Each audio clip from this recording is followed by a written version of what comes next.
Alors, la démarche digitale de Rossignol, c'est avant tout comment transformer une entreprise industrielle comme le groupe Rossignol, qui a été focusée sur le produit dans sa technicité depuis plus d'un siècle, en une entreprise qui est axée sur l'expérience utilisateur. Donc en quelque sorte, comment ne plus vendre uniquement un ski et des spécificités techniques, mais vendre une expérience complète à l'utilisateur. Donc en fait, on a initié la stratégie digitale du groupe Rossignol il y a à peu près 4 ans et c'est passé notamment, principalement par la création d'une application mobile qui s'appelle Ski Poursuite, qui a été créée il y a un peu plus de 3 ans, qui permet aux utilisateurs de mesurer leur performance sur les pistes de ski, donc avec différentes données, que ce soit la vitesse, le dénivelé, la distance parcourue. Et de fil en aiguille, on est arrivé jusqu'en 2016 aujourd'hui où on a sorti la première offre de ski connecté avec un capteur dédié qui remonte des informations à l'utilisateur sur une application mobile. Moi, j'ai plutôt un ressenti très positif par rapport à cette demi-journée. Le croisement des deux mondes, outdoor et digital, il est super riche parce que de toute façon, il y a de l'innovation des deux côtés. L'outdoor, c'est un monde où il y a énormément d'innovation. Le digital, par nature, c'est un monde d'innovation. Donc quand les deux métiers se rencontrent, je trouve ça super riche.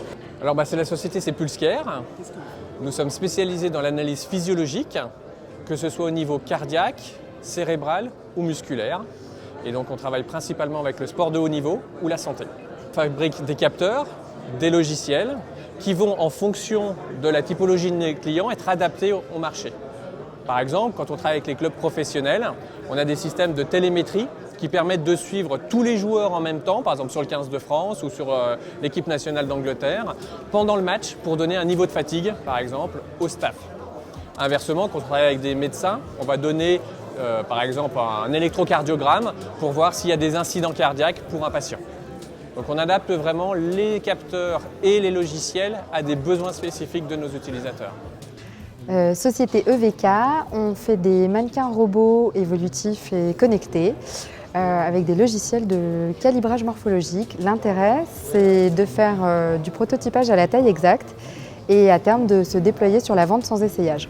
C'est un mannequin réel qu'on va piloter selon les mesures exactes d'une personne ou un barème de vêtements et il va prendre les mesures demandées puis après il va dans un temps 2, une fois qu'on aura mis au point un premier prototype, permettre de venir détecter les erreurs, mesurer le vêtement et accélérer le processus de mise au point grâce à son interface logicielle. Alors Dawex, c'est un outil, une plateforme de transaction, d'échange et de partage de données qui permet à un fournisseur de données, un acquéreur de données, d'opérer une transaction sur la donnée de manière sécurisée, transparente, en toute confidentialité et en toute confiance.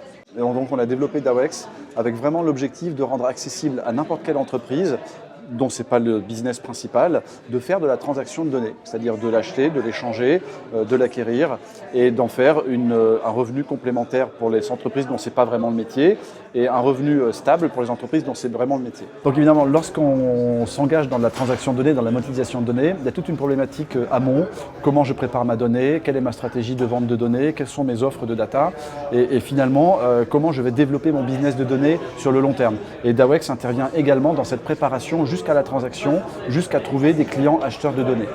Aventis, c'est une société de services. On accompagne les grands comptes et les startups pour qu'ils créent leurs objets connectés. Donc on sait faire de la gestion de projet, on sait développer en électronique, en appli mobile et en cloud. Donc nous, on veut s'adresser à des industries traditionnelles ou bien à des startups qui ne sont pas du métier et on est en quelque sorte leur R&D outsourcé. Et on peut s'occuper de tout ce qui est technique, depuis la conception jusqu'au prototype et ensuite jusqu'à la fabrication en série.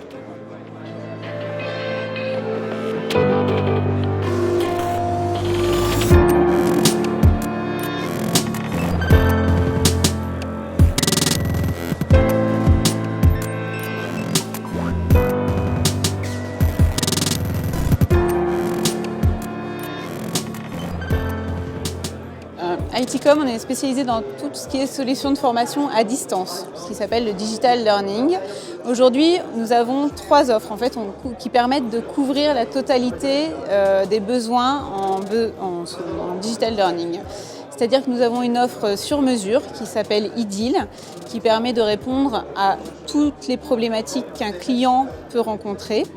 Nous avons également IT Studio, qui est un logiciel auteur qui permet de créer soi-même des serious games et des solutions 2D, 3D. Nous avons également IT Store, qui est un catalogue de modules sur étagère, c'est-à-dire que nous avons des formations déjà existantes sur des thématiques qui sont accessibles à la majorité des entreprises, sur des thématiques que l'on retrouve régulièrement, type entretien de recadrage, entretien annuel, gestion de projet, lean management et bien d'autres encore. Alors Webmécanique, c'est un éditeur de logiciels, on est basé à Annecy et on travaille sur le parcours client, sur l'univers digital. Donc on score, on segmente, on cible et pour apporter le bon message à la bonne personne au bon moment. Oui, tout à fait. Aujourd'hui, on est en train de travailler justement autour de l'univers des concessions automobiles, du retail au sens large, mais les concessions automobiles sont un bel exemple. Dans l'automobile, avant d'aller en concession, on va sur le digital. On va aller sur un configurateur de voiture, on va configurer sa voiture et puis comme ça prend bien 5, 6, 7 minutes de configurer sa voiture, les jantes, etc. À la fin, on propose en général de laisser un email pour retrouver la configuration de sa voiture. Et même derrière, ça permet d'envoyer un catalogue ou ça permet d'envoyer un email avec le catalogue en PDF. Donc faire des choses assez intéressantes en termes de ciblage. Le travail après, c'est de ramener les gens en concession où on va se faire la vente, bien souvent. Et donc aujourd'hui, notre travail, c'est de relier en plus l'univers du digital avec l'univers du digital store ou du magasin pour connaître la fréquentation en magasin et la relier avec l'intérêt sur le digital. Donc bonjour, Caroline Dewailly, je suis directrice marketing de la marque de ski ZAG basée à Chamonix. Et donc nous sommes ici aujourd'hui pour présenter The Tracker. Donc le Tracker, c'est la grande innovation de notre nouvelle entité ZSafeTech, qui est donc une entité qui a été créée par ZAG cette année, qui est une filiale de ZAG et dont le seul objectif aujourd'hui est de développer des produits dédiés à la sécurité de nos skieurs, puisque depuis 15 ans, nous avons été à l'origine du développement du ski hors piste. Donc on a aussi une certaine responsabilité par rapport à la sécurité et tout ce qui peut se passer dans ces environnements parfois difficiles et où il faut être très prudent. Donc nous avons créé The Tracker. Donc The Tracker, c'est un dispositif constitué d'un boîtier qui se fixe sur votre ski. Donc évidemment, vous avez un packaging avec 2 trackers pour vos 2 skis.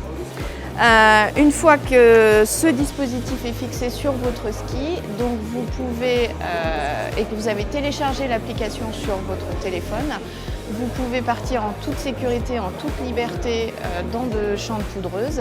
Si jamais vous perdez votre ski, ce qui arrive quand même souvent et pas forcément toujours dans les bons endroits, eh bien vous retrouverez votre ski très rapidement avec un système de radar sur votre application très précis.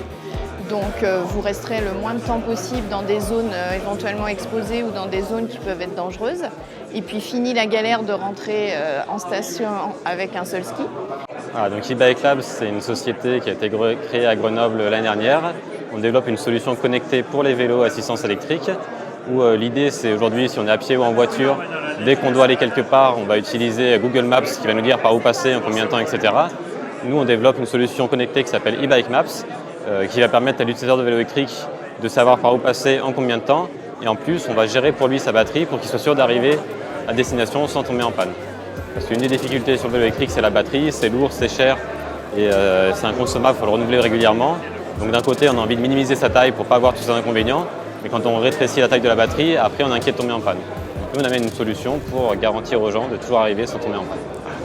Et voilà, 5e édition, donc succès de nouveau, 170 personnes inscrites, 10 exposants, des thématiques encore abordées autour de la donnée, notamment de la stratégie commerciale autour de cette donnée très enrichissante, avec notamment la stratégie Rossignol, avec plein de cas d'usage, aussi bien sur la commercialisation que sur le côté marketing, l'automation, que sur la production d'objets connectés à partir de ces données et de la conception de nouveaux services et de nouveaux usages autour de tout ça. Donc encore une 5e édition réussie. Gros succès aussi parce que voilà, la progression sur 5 Édition, on était passé de 80 personnes à 170 personnes, donc on peut envisager avec sérénité une nouvelle formule du Digital Cross Outdoor qu'on prend dans sa formulation la plus réduite, le DXO. Et donc là, on vous donne un rendez-vous en septembre ou octobre, on ne sait pas encore bien exactement la date, mais plein de surprises, plein de nouveautés, on l'espère en tout cas. Déjà un nouveau logo que vous pourrez trouver sur les présentations sur le site sing-tank.imaginov.com.